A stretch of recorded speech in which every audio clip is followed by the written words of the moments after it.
Great sounding amp right there.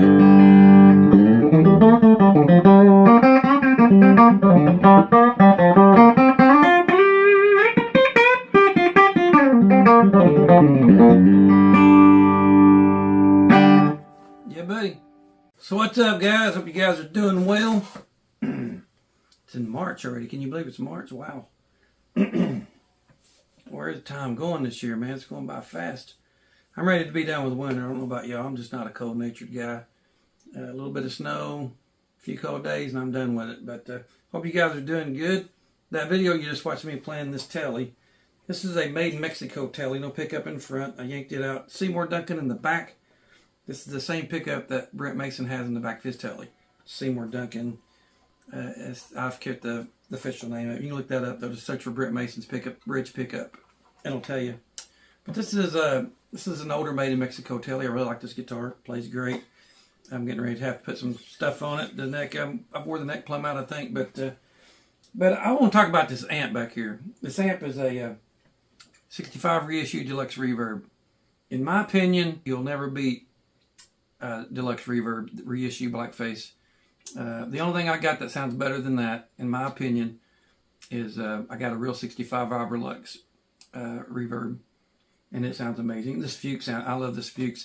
The Fuchs and the Deluxe are kind of two different. It's like comparing apples and oranges. The Fuchs is more like it's a Dumble clone. It's, you know, it don't sound like a Dumble. I mean, there's 350 grand for a Dumble, you know, so that's 2,500, I think, $3 grand. Big difference in the price, but the tone is really, really good with a Fuchs, and I really dig my Kemper. You know, it's not a tube amp. It does what it does, but this Deluxe Reverb, what you just heard in that video that I was playing through, was this guitar and that amp straight. No pedal board. There's the chord tip coming out of my guitar. No pedal board, no pedals. That's a Ethos overdrive pedal set on top, but it's not hooked up. But it's nothing mic'd. It's just coming straight out of the amp into my phone that I'm videoing with tonight. And I can't get over how good that thing sounds. It just sounds, that amp. I just recently got that back. I sold that to a friend of mine in Oklahoma a few years ago.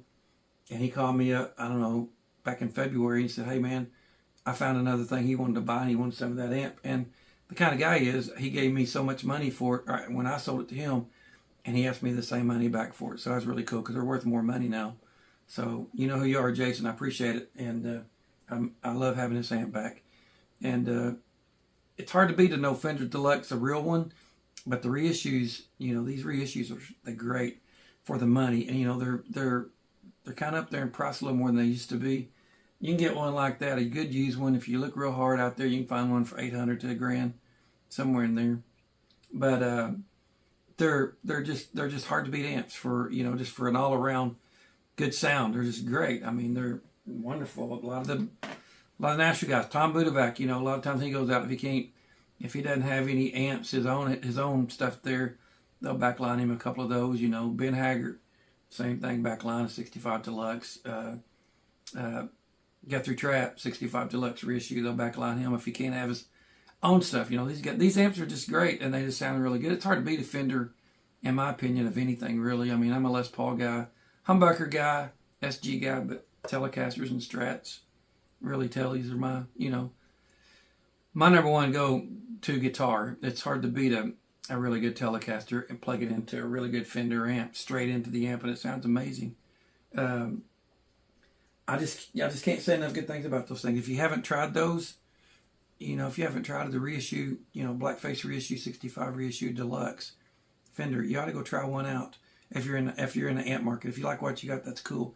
I've also got a Princeton Reverb 68 reissue, and it sounds great. I take it to some smaller gigs if I don't need a bigger amp, or if I don't need my Kemper, or whatever. But this amp, a Deluxe Reverb, is just really, really hard to beat. They're just wonderful amps. When Leo Fender did his thing back in the day, with the guitars and amps, he did it right. These guitars, these Telecasters, hasn't changed much since the old Blackguard days. The old ones. The 50 Broadcaster, 51 No-Casters, and the 52 Tellies. They've all pretty much kept the same design. The two pickups, and this is the vintage bridge in this one. This is American bridge in this one, and they just can't make this guitar much better. They try. Some people put a pickup in the middle and it sounds great. But just a straight old Telecaster, like this one is wired up with this one only. Like I said, I pulled the front pickup out. Everybody asks me what I use this for. This is my tip jar. If you want to tip me any money, if you see me at a gig, go up there and put up my tip jar. Pretty funny, huh? But no, these guitars are just, it's hard to beat a good old Telly.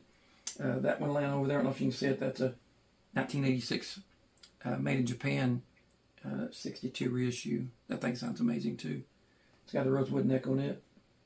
And I got a 69 Telly somewhere around the house. It sounds amazing. I got a bunch of Tellys and got some old Strats. But when I go out on the road, I'm playing or whatever, I usually take stuff like this that I work on and make it like I want it to sound. And if it gets knocked over, it's not a vintage guitar like that amp. I don't ever take my real Blackface stuff out. I just don't. I'm not a big enough guitar player to have my own tech guys, my guitar tech guys to take care of my stuff. So I take a reissue like this or whatever, or that Fuchs, or whatever, and sometimes I'll take that Kemper and take it out. Depending on the gig and what I'm doing, it really matters what I take out. But I just want to pop on here and tell you about that amp. I just got it back. I think it sounds amazing. Those old 65 reissue amps. I don't know exactly the year model of this one. This is an older one. I don't think it's a newer one. It's an older one. And but I think it just sounds good. And I don't thank Jason again for letting me get it back. And when he decided to sell it, appreciate him calling me. And this guitar, like I said, there's nothing fancy about this. One pickup, volume, tone, switch in the back, you're ready to go. Simple tone, it's a one-trick pony kind of. I get a little bit of everything with this except for the front pickup. I'm fixing to put to be honest with you, I'm fixing to put a humbucker in the front of this. So I got the humbucker spotted that I'm going to put in here. And it's just a great guitar. I just dig it. So hope you guys are doing well. Got any questions? Let me know. Check out them amps, y'all, later on.